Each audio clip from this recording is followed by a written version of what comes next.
Darul Naim International School is at 8 Ibijokeoke Street, Powerline Bus Stop, off Last Sherry Road, Lagos, Nigeria. Phone 070-868-3340. Darul Naim International School is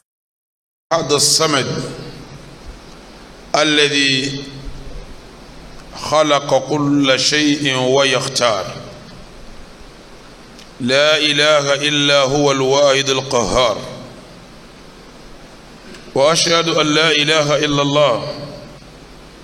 وحده لا شريك له الرسول النبي المختار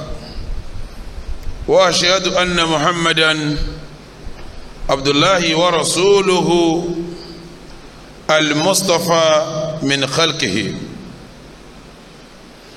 اللهم صل وسلم وبارك عليه وعلى آله وأصحابه وعلى سائر من تبع سنته وسلك مسلكه إلى يوم الدين أما بعد فيا أيها المؤمنون عباد الله أوصيكم ونفسي بتقوى الله جل وعلا يقول الله تبارك وتعالى في محكم التنزيل يا أيها الذين آمنوا اتقوا الله حق تقاته ولا تموتن إلا وأنتم مسلمون بل إن الله تبارك وتعالى أناط كل العبادات بالتقوى فقال سبحانه في شأن الصوم يا أيها الذين آمنوا كتب عليكم الصيام كما كتب على الذين من قبلكم لعلكم تتقون عباد الله فالتقوى لا تدخل في شأن إلا زانته ولا تخرج من شأن إلا شأنته فاتقوا الله يرحمكم الله أدوك فلون أترى كيولون أتيجي يولون قالوا لبا النبي ومحمد ọba tí a ń dúpẹ́ fún ọba tí ó dá nǹkan tó bá dá tán bí ó ti jẹ́ tí ó fi yàtọ̀ sáwọn tó kúrú rẹ̀ tó dá yọ sàásà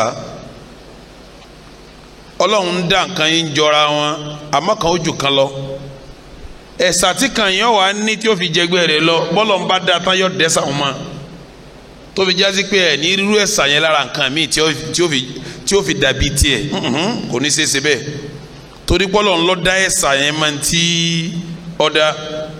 ọba náà sì ní al-wahidul ahadul qahhar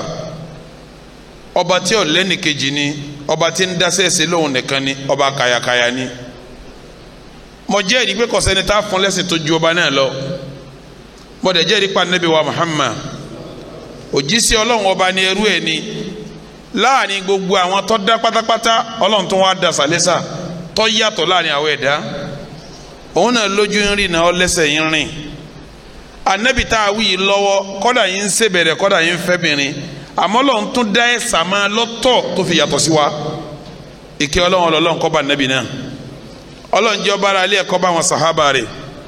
kó bá gbogbo àwọn tó tẹ̀lé wọn pẹ̀lú dáadáa kọ́lọ́run jẹ́ ọkàn àwa náà kó ṣe wálé ní ire kọ́ lọ bẹ́ẹ̀ títí dọjọ́ ẹ̀san Ibadallah ẹ̀yin tí ẹ̀ ń gbọ́ mi ní khutuba lẹ́ni awwalu ma usikum bihi wa nafsi taqwallahi jalla wa ala ọ̀rọ̀ tí kọ́kọ́ sọ tí bára mi sọ tí bẹ́yìn náà sọ òun ni pé ní ẹjẹ́ abẹ́rù ọlọ́run ọba tó tóbi ọba tí ò ṣe fi ṣeré Ibadallah nígbà tí a bá ń sọ pé ẹjẹ́ abẹ́rù ọlọ́run kí ni ìtumọ̀ ká bẹ̀rù ọlọ́run ìtumọ̀ abẹ́rù ọlọ́run ọba ni pé gbogbo ntí ọlọ́run ọba ṣe fún wa tó pa láṣẹ fún wa ká ṣe bó ti ní ká ṣe gbogbo ntọ́ wa kọ̀ fún wa pátá ká jìnnà sí ká má dé tòsí ẹ̀ ìtì ń jẹ́ bẹ̀rù ọlọ́run ọba nìyẹn béèyàn ọba mọ́fin ọlọ́run ṣe tí ó sá fún ẹ̀kọ́ ọlọ́run kò bẹ̀rù ọlọ́run ọba o ó lè máa fẹnu wí ó lè máa ṣe jẹ́jẹ́ ó lè máa dákẹ́ ó lè máa wé láwà ní ó lè máa kó tẹ̀sùbá lọ́wọ́ ó lè máa wá gbádá bí àwọn àfa ó lè máa tẹ̀lẹ̀ jẹ́jẹ́jẹ́ tá a bá sọ sí ọwọ́ rẹ̀ tó yẹ pé gbogbo ntọ́lọ́wọ́n bá ní kó ṣe àwa sọ ìwà rẹ̀ gbogbo ntọ́lọ́wọ́n bá kọ̀ lẹ́kọ̀ọ́ ní wá ń kọ̀ ń dì sí fọmọ aráyé ni kò bẹ̀rù ọlọ́run níta ń sọ pé bẹ̀rù ọlọ́run ni pé ọlọ́run pàṣẹ pé ṣe báyìí ṣe má ṣe yìí má ṣe kí ni má dé díẹ̀ ní ti ń jẹ́ bẹ̀rù ọlọ́run ọba nìyẹn ẹ jẹ́ ń sọ fún yín ó ṣòro ó ṣe púpọ̀ ìbẹ̀rù ọlọ́run ṣòro ó ṣe púpọ̀ kí la ṣe sọ bẹ́ẹ̀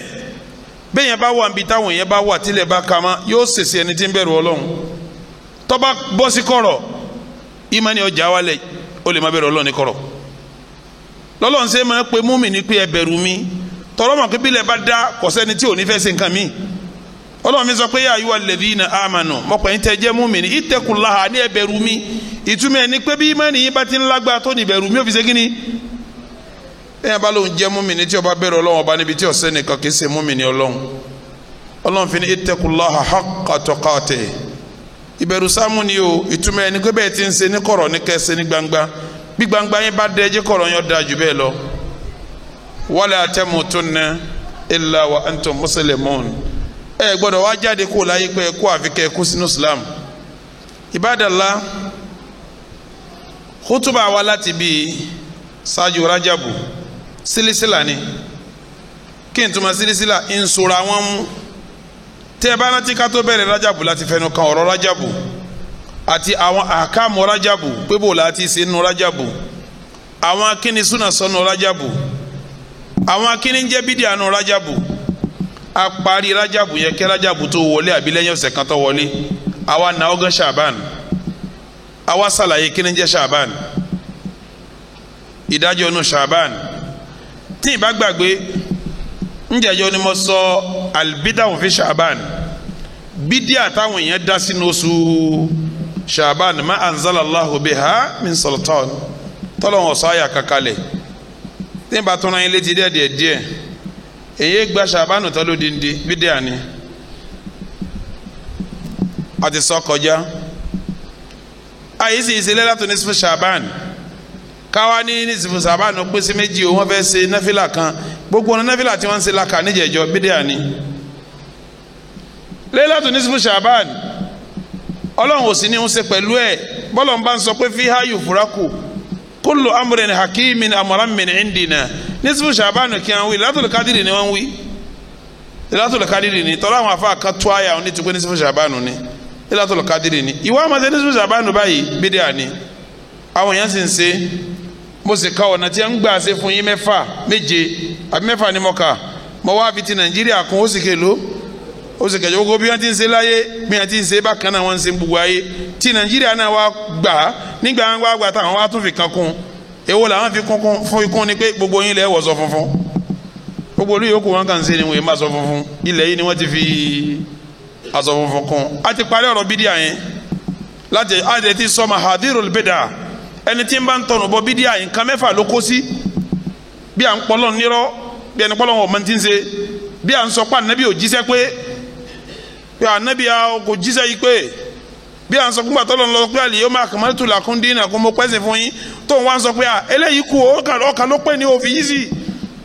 kí ẹ máa sọ fọlọ́n pé òfin yìí sí sẹ́ẹ̀rì pé nìkan tí ń bá ń ṣe bídíà láyé kò sẹ́ ọkọ̀ tó yẹ ká pè ju kírímìnà lọ Ibadallah lónìí pẹ̀lú ògo Ọlọ́run a ti parí ọ̀rọ̀ Ṣàbánù níjẹ̀jọ́ mo wá bẹ́ẹ̀ sọ lónìí pé min fadahili shahri Ramadan ọlá wo ni ń bẹ fún oṣù Ramadan Ibadallah Nàìjíríà tá a wà ń bẹ̀ lẹ́ni alọ́ba ọba wa ní Buhari tí ogun á dìgbò yẹn pọ̀ bá ní láàrin àwọn màláíkà àwọn lọ́gàá Jibril lọ́gàá gbogbo wọn tí ó dàrú láàrin àwọn ọjọ́ ayé lọ́gàá tá a bá ní ọjọ́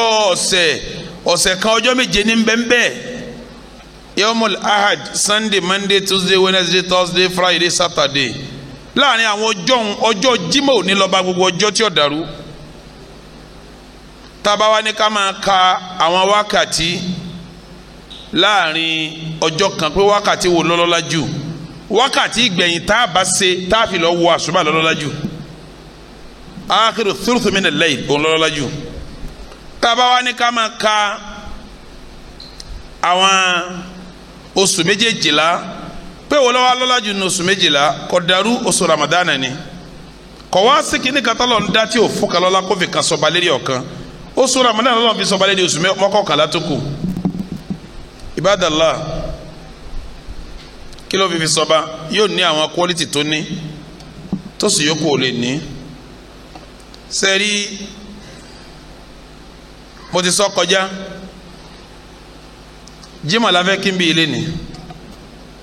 tí a bá ẹnikẹ́ni tó bá kí jimá makali ni 10,000 láda ní ọgbà bẹ́ẹ̀ yẹn kí Madina 1,000 láda bókè Jerusalem 500 láda sẹ́ẹ̀rì lẹ́yìn àwọn mẹ́tẹ̀ẹ̀ta ọ̀hún gbogbo jimá yòókù ẹlẹ́gbẹ́ ọ̀jẹ̀gbẹ́ ni wọ́n bíbẹ̀rẹ̀ ìbẹ̀rù Ọlọ́run ẹni bá kí bá ti di láda ló fi ṣe kínní ni ó fi pọ̀ tó sẹ́ẹ̀ mà pé tùmọ̀ ni pé àwọn àyè yẹn ní ọlá nìyẹn Kaaba lọ́lá nìyẹn Madina lọ́lá tẹ̀lé Jerusalem wà ní ọlá tẹ̀lé wọn Kaaba là kọ́kọ́ Madina lẹ́kẹ̀ Jerusalem lẹ́kẹta àwọn àánú tí mo wí òun bó ti rí bẹ́ẹ̀ nù ni ìtumọ̀ nípa àwọn àyè òun ṣe kí ni wọ́n ní ọlá sẹ́rí Ramadan tá à ń bẹ lọ́wọ́ ọba àlekè ọlá kójú ọba wa láyé bí ti ń bọ̀ yìí tí ẹ bá kí àyílà kan nínú Ramadan wọ́n ó fún yín ní láàdá 70 àyílà yàtọ̀ sáwọn àyílà tẹ́ ti ń kíbọ̀ láti ẹ̀yìn sẹ́ẹ̀ mà pé bí yẹn bá kírun jàmá pẹ̀lú ẹni tí ò kírun jàmá daraja ìlara tó wà láàrin wọn 20 ni téèyàn bá fi lè kí irun jàmá nínú Ramadan wọ́n wà á tàǹsì ẹ̀ 25 daraja 25 wọ́n wà á tàǹsì 25 by 70 yàtọ̀ sí kó kírun jàmá nínú àwọn oṣù tí ì ṣe Ramadan ló fi jásí pé Ramadan ti ń bọ̀ yìí opportunity ńlá ni fún gbogbo wa ká kí irun lásìkò rẹ̀ ká kí pẹ̀lú jàmá ká kí inú masalasi torí sábà pé irun kọ̀ọ̀kan tó bá jọ̀ràn yàn tá a bá kí a máa gba aládàá 70 lórí ẹ̀ Ibadallah sẹ́rí Ramadan ti ń bọ̀ yìí kì í ṣẹgbẹ́ gbogbo oṣù tó kù ẹ jẹ́ n tó sọ mí fún yín náà ọlá rẹ̀ tó fi jọba gbogbo oṣù Al-Qur'an tí owó tó jẹ́ ìwé mọ̀nà tá à ń gbé káàkiri yẹn nínú oṣù Ramadan ni wọ́n sọ kalẹ̀ tí ẹ bá lọ lè wo ọ̀rọ̀ tí àfa wa Abdullahi ibn Abbas sọ ó ní unzila al-Qur'anu jumlatan wahidatan min al-lawhi al-mahfudhi ila bayti al-izzati fi as-sama'i ad-dunya fi shahri Ramadan ọlọ́run Al-Qur'an ló di báyìí bó ti wà wọ́n sọ látọ̀dọ̀ Ọlọ́run ọba àlekè ọlá wọ́n wá gbé wá sí sánmà àkọ́kọ́ ayé ní lawhil mahfud wọ́n gbé wá síbẹ̀ ní sánmà àkọ́kọ́ ayé nínú Ramadan ni wọ́n sọ láti lawhil mahfud tí a wá gbé wá sí sánmà àkọ́kọ́ ayé ó ní lẹ́yìn ìgbà yẹn thumma nuzila ba'da dhalika ila an-nabiyyi sallallahu alayhi wa sallama munajjaman asbal waqa'i lẹ́yìn ìgbà ni wọ́n wá mú àyà kọ̀ọ̀kan wá lọ́tọ̀ọ̀tọ̀ láti sánmà àkọ́kọ́ yẹn bí ṣẹlẹ̀ rẹ̀ bá ti tó wọ́n máa mú wá. sẹ́ẹ̀rí pé Ramadan tí wọ́n gbé Al-Qur'ani kó Lawhil Mahfuz tí wọ́n wá gbé wá sí sàmà ìdúnìyà sánmà àkọ́kọ́ ayé sẹ́ẹ̀rí pósù tí wọ́n gbé wá àwọn èsì oṣù àwàdà lọ́lọ́run mi ń sọ náà Al-Qur'ani pé shahru Ramadan alladhi unzila fi al-Qur'an hudan lin-nasi wa bayyinatin min al-huda bí Jibril ló bá wa mú wa sánmà àkọ́kọ́ ní ti ń lọ mú wa báwọn ṣẹlẹ̀ bá ti ń ṣẹlẹ̀ Ibadallah abẹ́lẹ̀ wọn bá àlekè ọlá gbogbo ẹni Ọlọ́run bá kiri ibú mọ́ Ọlọ́run jẹ́ ajẹ́lẹ́ rire orúkọ ẹyọ kan bẹ tí wọ́n ti máa yí kádàrá padà wọ́n yí padà ẹni wọ́n bá kọ́ lọ́mọ àlìjẹ́nnà tí ó bá ṣe pẹ̀lẹ́pẹ̀lẹ́ wọ́n máa wòran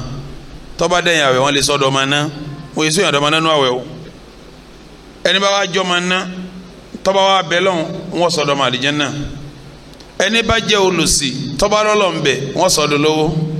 ẹni bá jẹ́ àgàn tọ́bárọ́lọ́ ń bẹ̀ wọ́n sọ̀dọ̀ lọ́mọ ẹni bá jẹ́ eléri ibú tọ́bárọ́lọ́ ń bẹ̀ wọ́n sọ̀dọ̀ lérí ìgbà wo ni ìṣẹ̀lẹ̀ yọ ṣẹlẹ̀ ìṣẹ̀lẹ̀ yọ máa ṣẹlẹ̀ fi Laylatul Qadr lóru kan tí a ń pè ní òru Laylatul Qadr Laylatul Qadr yìí tẹ́ ẹ bá wá ibo lẹ́ẹ̀tì rí sẹ́kìsẹ́ ní Ramadan ni ara ọ̀la ti Ramadan nínú tẹ́bà ọ̀nà al-Qur'an ọlọ́run pé inna anzalnahu fi Laylatul Qadr wa ma adraka ma Laylatul Qadr khayrun min tanazzalu al-mala'ikatu war-ruhu fiha bi'idhni rabbihim min kulli amrin salamun hiya hatta matla'il fajr ọlọ́run sọnù àyà mi pé fiha inú oṣù Laylatul Qadr yẹn yufraku kullu amrin hakim gbogbo ọ̀rọ̀ tá a bá fẹ́ yanjú a máa yanjú ẹ̀ tá a bá wá yanjú ẹ̀ amuran min indina a kan pàṣẹ wá látọ̀dọ̀ wa náà ni a pàṣẹ pé kórí bẹ́ẹ̀ amuran min indina àwọn ọlọ́run ó pàṣẹ wá min indina látọ̀dọ̀ àwọn ọlọ́run látọ̀dọ̀ ká lọ́lọ́run máa pàṣẹ wá o pé sọ ọbẹ̀ mi náà dolówó sọ ọbẹ̀ mi náà dọlọ́mọ sọ ọbẹ̀ mi náà dọ́mọ àlìjánnà sọ ọbẹ̀ mi náà dolóríire ibadallah Laylatul Qadr kò síbi tá a ti rí wọn èrí lẹ́yìn àwẹ̀ wọn èrí bìfọ́ àwẹ̀ bẹ́ẹ̀ àwẹ̀ òsèlélógún kọ́mọ di 21 àìwá káàkiri mẹ́wàá gbẹ̀yìn Ramadan láti rí arọ láti Ramadan nínú ibadallah èmi ò tí ì rọ́ṣù náà ní gbogbo sojú ọ̀run ti ń yọ tí ààrẹ rí fún pé awwaluhu rahma àkọ́kọ́ rẹ̀ mẹ́wàá àkọ́kọ́ Ramadan pé Ramadan bẹ̀rẹ̀ àánú Ọlọ́run ni wa awsatuhu maghfara tí ń bá ń lọ àárín àforíjì ọmọ abẹ́rẹ́ tí ń gbà wa akhiruhu itikum minan nar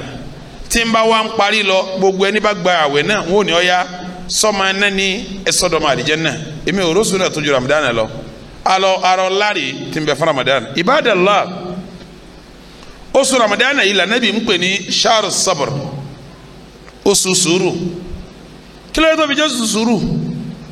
gbogbo ẹni tí n bá ń gbàwẹ̀ pátá ni yóò kóra dúró yóò ṣe sùúrù wo ni yóò ṣe sùúrù òǹgbẹ ọmọ ẹgbẹ́ kò ní lè mú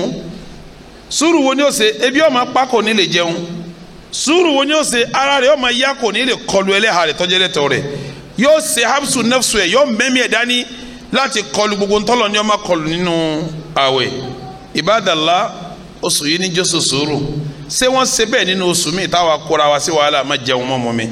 àbí tó iríyàwó rẹ̀ kọ́ ọmọ lè súnmọ́ ẹlẹ́tọ̀ rẹ̀ ni kọ́ńgó bùkátà rẹ̀ kó ní àwọn àní ẹ̀ mẹ́jà ṣe bẹ́ẹ̀ àfa wa kò sóṣù náà tá a ti lè ṣe sùúrù tó junú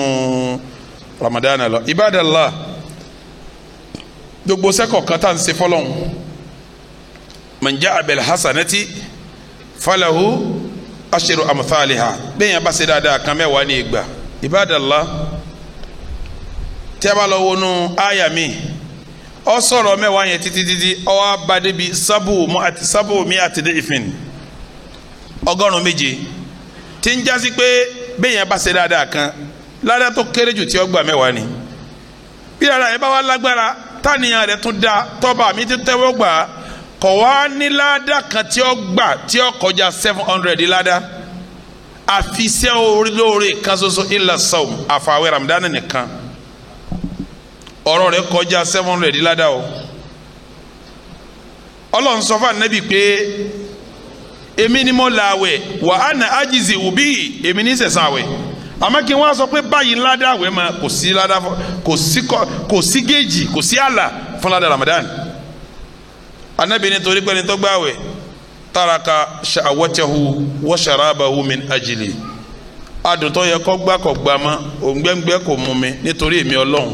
èmi ní ìwà amaru ẹ̀san tí san ẹ̀san rẹ̀ kọjá mẹ́wàá sí 700 ẹ̀san rẹ̀ kọjá báwọn irú tí ìwà san lẹ́san èmi nìkan ni mo mọ̀ ibadallah bí èèyàn bá jí láàárọ̀ tí ó bá yìí ti fọnu ẹnu ni ó máa rùn ẹni tí wọ́n bá sọ̀rọ̀ tó máa ṣe báyìí pé a kò ní lè sọ pé sẹ́ẹ̀ ti fọnu láàárọ̀ yìí sẹ́ẹ̀rì tá a bá bẹ̀rẹ̀ sí gbààwẹ̀ náà tó bá ti di pa jẹ sàhóòrò tán alọ́lẹ̀ kásùbà majority wa ní nara padà kó tó lọ bí sẹ́ bọ́ọ̀ nara padà gan kó tó lọ bí sẹ́ so oúnjẹ tó ti jẹ lẹ́yìn àsùbà òun tó bá ti sà tẹnu tó béèrè nǹkan tí ò rí tó yẹ pé tó ẹnu rẹ ló ń gbé mi tó bá ti sà ìtọ́ yìí ó máa jí tó bá ti sà ẹnu ni ó máa rùn sọ ẹnu tí ń rùn nínú tó dùn mọ́lọ́ jù nú àwẹ̀ nu ẹnu rẹ tí ń rùn gàgàgàgàgà ń atyabu indallahi min rihil misk ó dùn mọ́ Ọlọ́run ju tùràrí àlìmísìkì lọ sẹ́yìn máa rí ti irun tí ẹ̀dá kórìíra rẹ̀ tí wàá dùn mọ́ Ọlọ́run kò sí àfi òórùn ẹnu aláwẹ̀ nìkan ṣoṣo lórí ta ní gbàwẹ̀ oríire ni fún wa ibadallah sẹ́yìn rántí Ramadan ń bọ̀ à ń sọ láti ń bẹ fún Ramadan lẹ́ni tó bá dijọ́ mẹ́jọ á wà bẹ̀rẹ̀ kayfa nastaqbilu shahra Ramadan báwo la ti gbàlejò Ramadan ọba parí eléyìí ni á wà mú ntí máa wẹ̀ dúró dáadáa tí ò ní jẹ́ òyìngin tá a bá parí eléyìí òun á mú kínní bá àwẹ̀ jẹ́ bá ti máa mú lọ́kọ̀ kanu tá a fi lọ́ọ́ pàdé Ramadan àti tá a bá wọnú Ramadan náà tán ibadallah sẹ́yìn rọ́ṣù kan rí tọ́sùn ní ọ̀fẹ́ yọ tọ́ba mi ò wá pé gbogbo màláìka pé ẹ̀yin màláìka tó ń ní nam tí ò ní ẹ máa lọ́ọ́ bá ń tún àlìjẹ́nnà ṣe mo fẹ́ gbàlejò síbẹ̀ táwọn màláìka wà wọ́sẹ̀ iṣẹ́ kí ni wọ́n máa ṣe wọ́n máa gbọ́n àlìjẹ́nnà wọ́n máa tún nù wọ́n máa tún ṣe wọ́n máa fẹ́ndẹ́lọ́fẹ́ndà ǹjẹ́ kí ló dé yóò láwọn aláwẹ̀ fẹ́ dé tí wọ́n wà kó sínú àlìjẹ́nnà yìí ibadallah bí Ramadan bá ti ń súnmọ́ tí wọ́n bá tó àlìjẹ́nnà sí tán Ọlọ́run ó ní tufattahu abwabul janan gbogbo ẹ̀yin màláìka mi gbogbo lẹ̀kùn àlìjẹ́nnà ẹ̀ lọ́ọ́ bá ń sí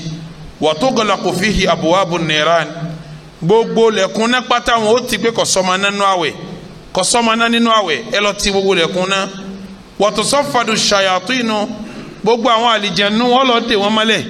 wa maradatul jinni àwọn ẹranko nú àlìjẹ̀nu àwọn wèrè àni wọn tó dè wọn mọ́lẹ̀ ibadallah sọ́sù kan bẹ́ẹ̀ tí a ti ń sẹ́lẹ̀ tó ju Ramadan lọ ni